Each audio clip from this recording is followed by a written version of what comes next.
Assalamualaikum warahmatullahi wabarakatuh. Perkenalkan, nama saya Sofia Amelta dengan NIM 210600182, Prodi Ekonomi Pembangunan, Fakultas Ekonomi, Universitas Negeri Padang. Di mana pada video kali ini saya akan membahas tentang distribusi probabilitas normal. Untuk memenuhi tugas pertemuan ke-15 mata kuliah statistika dengan dosen pengampu Bapak Dr. Alpon Sasdianto, SEME. Baiklah, marilah kita masuk ke pembahasan. Yang pertama yaitu distribusi probabilitas normal sebagai distribusi variabel acak kontinu mempunyai nilai yang jumlah tidak terbatas dalam skala atau jarak tertentu. Distribusi normal mempunyai nilai sepanjang interval, biasanya berupa bilangan pecahan dan datanya dihasilkan dari pengukuran. Baiklah, kita lanjut yang kedua, yaitu kita akan membahas tentang karakteristik distribusi kurva normal, di mana karakteristiknya ada 5, yaitu yang pertama yaitu kurva berbentuk genta, di mana nilai rata-rata hitung yaitu U sama dengan median MD dan modus MO. Nilai U sama dengan MD sama dengan MO yang berada di tengah membelah kurva menjadi dua bagian, yaitu setengah di bawah nilai U sama dengan MD sama dengan MO dan setengah di atas nilai U sama dengan MD sama dengan MO. Yang kedua yaitu kurva berbentuk simetrik, di mana kurva dengan rata-rata hitungnya yaitu U. Apabila kurva dilipat menjadi dua bagian dengan nilai tengah rata-rata sebagai pusat lipatan, maka kurva akan menjadi dua bagian yang sama. Yang ketiga yaitu kita akan membahas tentang kurva normal berbentuk asimptotis, di mana kurva ini menurut di kedua arah, yaitu ke kanan untuk nilai positif tak terhingga dan ke kiri untuk nilai negatif tak terhingga. Dengan demikian ekor kedua kurva tidak pernah menyentuh nol, hanya mendekati nilai nol. Yang ketiga yaitu kurva mencapai puncak pada saat X sama dengan U. Dan yang kelima yaitu luas daerah di bawah kurva adalah 1:1/2 di sisi kanan nilai tengah dan setengah di sisi kiri. Distribusi probabilitas dan kurva normal mempunyai persamaan matematik yang sangat tergantung pada nilai tengah dan standar deviasinya. Oleh karena itu, distribusi probabilitas dan kurva normal dari suatu variabel acak yang nilainya terletak sampai dinyatakan dengan lambang X dikurang N dalam kurung X dibagi U Q dan dibaca nilai variabel acak X distribusi secara normal dengan nilai tengah U dan standar deviasi 0. Bila X suatu pengubah acak normal dengan nilai tengah U dan standar deviasi 0, maka persamaan kurva normalnya yaitu adalah N dalam kurung X dibagi U 0 sama dengan 1/2 pi X kuadrat. Untuk X kecil dari X dan kecil dari 0, di mana V sama dengan 3,14159 dan E sama dengan 2,71828. Lanjut yang ketiga, kita akan membahas yaitu jenis-jenis distribusi probabilitas normal, di mana jenis-jenis ini terdiri dari 3 distribusi. Yang pertama yaitu distribusi probabilitas dan kurva normal dengan U dan O berbeda. Berikut ini sudah dipelajari pada sub-sub keruncingan. Semakin besar 0 maka kurva semakin pendek dan semakin tinggi nilai 0 maka semakin runcing. Oleh sebab itu 0 tinggi cenderung menjadi pleistocurtil dan 0 rendah menjadi leptokurtik.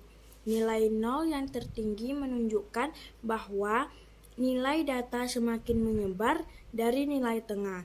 Sebaliknya, apabila 0 yang rendah, maka nilai semakin mengelompok pada nilai tengahnya, sehingga parameter nilai tengah menjadi indikator yang baik bagi ukuran populasi. Yang kedua yaitu tentang distribusi probabilitas dan kurva normal dengan berbeda dan sama, di mana hal demikian bisa terjadi karena kemampuan antar populasi berbeda, namun setiap populasi mempunyai keragaman yang hampir sama. Yang ketiga yaitu kita akan membahas tentang distribusi probabilitas dan kurva normal dengan berbeda dan berbeda, di mana kurva yang demikian mempunyai titik pusat yang berbeda pada sumbu mendatar dan berbentuk kurva berbeda karena mempunyai standar deviasi yang berbeda. Kurva demikian relatif banyak terjadi karena antara populasi terdapat perbedaan kemampuan. Di samping itu, di dalam setiap populasi juga terdapat perbedaan atau setiap populasi juga mempunyai keragaman yang berbeda. Lanjut, kita akan membahas yang keempat yaitu tentang distribusi probabilitas normal baku, di mana distribusi normal baku yaitu distribusi probabilitas acak normal dengan nilai tengah, non dan simpangan baku 1. Beberapa hal yang perlu dilakukan dalam rangka distribusi probabilitas normal baku adalah mengubah atau membakukan distribusi aktual dalam bentuk distribusi normal baku yang dikenal dengan nilai Z atau sektor Z. Rumus nilai Z yaitu Z sama dengan X dikurang U per 0, di mana Z yaitu sektor Z atau nilai normal baku, X yaitu nilai dari suatu pengamatan atau pengukuran, dan U yaitu nilai rata-rata hitung suatu distribusi, dan 0 yaitu standar deviasi suatu distribusi. Nilai Z jarak antara suatu nilai acak X dan rata-rata hitung populasi U dibagi oleh standar deviasi populasi 0. Nilai tengah Z sama dengan nilai 0 karena EZ sama dengan 1 per 0 E dalam kurung X dikurang U sama dengan 1 per 0 dalam kurung U per U sama dengan 0. Sedangkan nilai 0 sama dengan 1 karena 0 Z kuadrat sama dengan A kuadrat dalam kurung X dikurang U dibagi 0 sama dengan 0 kuadrat, dan X dibagi 0 sama dengan 1 per 0 kuadrat, X kuadrat sama dengan 0 kuadrat per 0 kuadrat sama dengan 1. Bila nilai X berada di antara X sama dengan X1 dan X sama dengan X2, maka variabel acak Z akan berada di antara nilai Z1 sama dengan X1 dikurang U per 0 dan Z2 sama dengan yaitu X2 dikurang U per 0. Karena semua nilai X1 dan X2 mempunyai nilai padanan S1 dan S2, maka luas daerah yang menggambarkan nilai probabilitas di bawah kurva X antara X1 dan X2 sama dengan luas daerah di bawah kurva Z antara Z1 dan Z2. Dengan demikian, nilai X dan Z dapat dinyatakan sebagai P dalam kurung X1 kecil dari X kecil dari X2 sama dengan Z1 kecil dari Z kecil dari Z2. Kita membahas tentang contoh distribusi probabilitas nomor baku, di mana sebanyak 20 perusahaan termasuk dalam harga saham pilihan pada 2013. Harga saham ke-20 perusahaan tersebut berkisar antara 1.300 sampai 6.500 lembarnya. Berapa probabilitas harga saham antara 3.314 sampai 5.005 per lembar? Diketahui U sama dengan 3.314 sebagai nilai rata-rata hitung dan standar deviasi 1.610.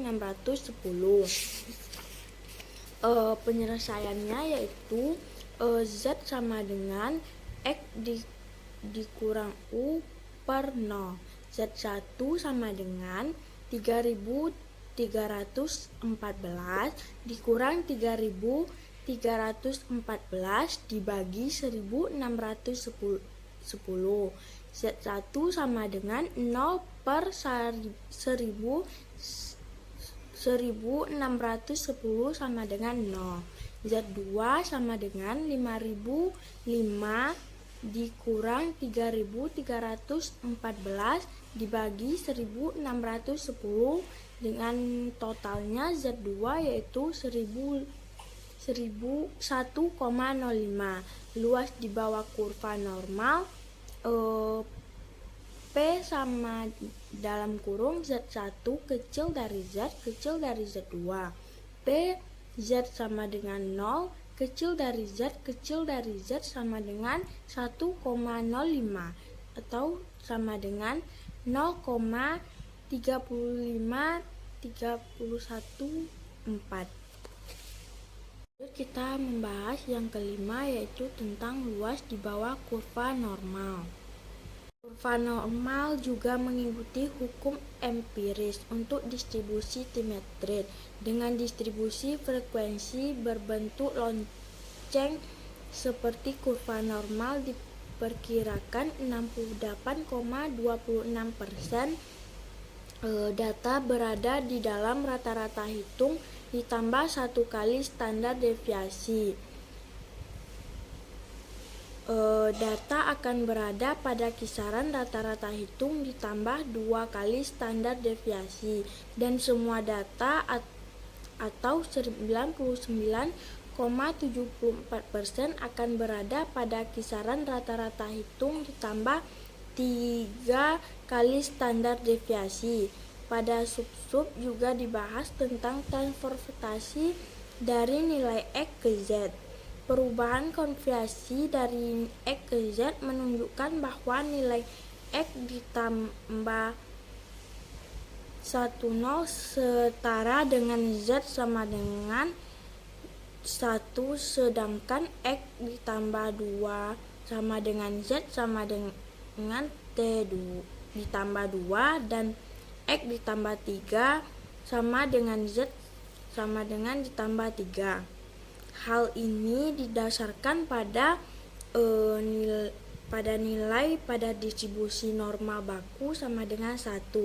Kemudian 0 sama dengan 1 ada pada sub-sub. Kita akan membahas yang keenam yaitu penerapan distribusi probabilitas normal.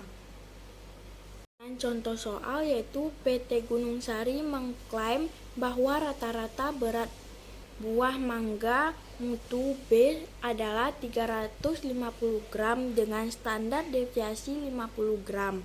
Bila berat mangga mengikuti distribusi normal, berapa probabilitas bahwa berat buah mangga mencapai kurang dari 250 gram sehingga akan diprotes oleh konsumennya?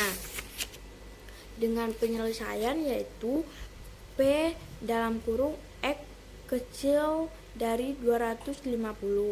P dalam kurung X sama dengan 250 sama dengan 250 dikurang 350 dibagi 50 dengan hasil yaitu min 2,00. Jadi PX kecil dari 250 sama dengan PZ kecil dari min 2,00. PZ kecil dari min 2,00 sama dengan 0,4772 luas setelah kiri nilai tengah antara 0,5. Oleh sebab itu, nilai daerah yang diarsir menjadi 0,5 dikurang 0,4772 sama dengan 0,0228. Jadi probabilitas di bawah 250 gram adalah 0,0228 atau 2,28%. Dengan kata lain, probabilitas distribusi konsumen karena berat buah mangga kurang dari 250 gram adalah 2,28%. Yang ketujuh, kita akan membahas tentang pendekatan normal terhadap binomial, di mana pada saat N sama dengan 1, probabilitasnya sama. Pada saat N sama dengan 3, menunjukkan pola simetris, namun masih memiliki dua puncak. Pada saat N sama dengan 30, terlihat bahwa distribusi probabilitas binomial mendekati distribusi probabilitas normal, yaitu kurva berbentuk lonceng memiliki puncak tunggal dan simetris. Dengan menggunakan pola pendekatan normal terdapat binomial, maka akan lebih efisien. Bisa bayangkan berapa banyak probabilitas binomial apabila N sama dengan 80 atau bahkan lebih besar. Oleh sebab itu, apabila N cukup besar dengan nilai U sama dengan NP atau N dalam kurung 1/P lebih besar dari 5, maka pendekatan normal dapat dilakukan untuk distribusi binomial. Definisi dari pendekatan normal terhadap binomial dapat dinyatakan sebagai dalil pendekatan normal terhadap binomial. Bila nilai X adalah distribusi acak binomial dengan nilai tengah U sama dengan NP dan standar deviasi 0 sama dengan PNPG, maka nilai Z untuk distribusi normal yaitu Z sama dengan X dikurang NP dibagi NPG, di mana N yaitu kecil sama dari nilai P mendekati 0,5. Itu kita membahas tentang pengaruh jumlah N. Lanjut yang kedua, yaitu kita akan membahas tentang faktor koreksi kontinuitas, di mana untuk mengubah pendekatan dari binomial ke normal menurut Lin 2002 diperlukan faktor koreksi. Selain syarat binomial terpenuhi, yaitu hanya mendapatkan dua peristiwa bersifat independen beserta probabilitas sukses dan gagal sama setiap percobaan dan data perubahan hasil penghitung. Apabila suatu memenuhi syarat binomial, maka kita menggunakan faktor koreksi yang besarnya 0,5. Faktor koreksi ini diperlukan untuk mentransformasi dari binomial menuju normal yang merupakan variabel acak kontinu. di mana faktor koreksi kontinus nilai koreksi kontinus adalah besar 0,5 yang dikurangkan dan dilambahkan pada data yang dimati.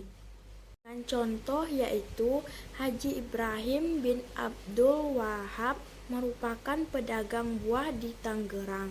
Setiap hari ia membeli 300 kilo buah di Pasar Induk Kramat Jati, Jakarta Timur. Probabilitas buah tersebut laku dijual adalah 80%. Dan 20% kemungkinan tidak laku dan busuk. Berapa probabilitas buah sebanyak 250 gram laku dan tidak busuk? Dengan penyelesaian yaitu N sama dengan 300, probabilitas laku P yaitu 0,8 dan Q sama dengan 1 dikurang 0,8 sama dengan 0,2. U-nya sama dengan NP sama dengan 300 dikali 0,80 sama dengan 240. Dengan 0 sama dengan PNP sama dengan P 300 dikali 0,80 dikali 0,20 sama dengan 6,93. Jadi diketahui X sama dengan 250 dan dikurangi faktor koreksi 0,5 sehingga X sama dengan 250 dikurang 0,5 sama dengan 249,5. Dengan demikian nilai Z menjadi Z sama dengan 249,5 dikurang 240 dibagi 6,93 sama dengan 1,33 dan P Z kecil dari 1,37 sama dengan 0,4147. Jadi probabilitas laku adalah 0,5 ditambah 0,4147 sama dengan 0,9147. Dengan kata lain, harapan bahwa buah laku 250 kg adalah 91,47%. Baiklah, hanya itu yang dapat saya jelaskan. Banyak maaf kalau ada kata-kata yang salah atau kurang jelas. Saya mohon maaf. Wassalamualaikum warahmatullahi wabarakatuh.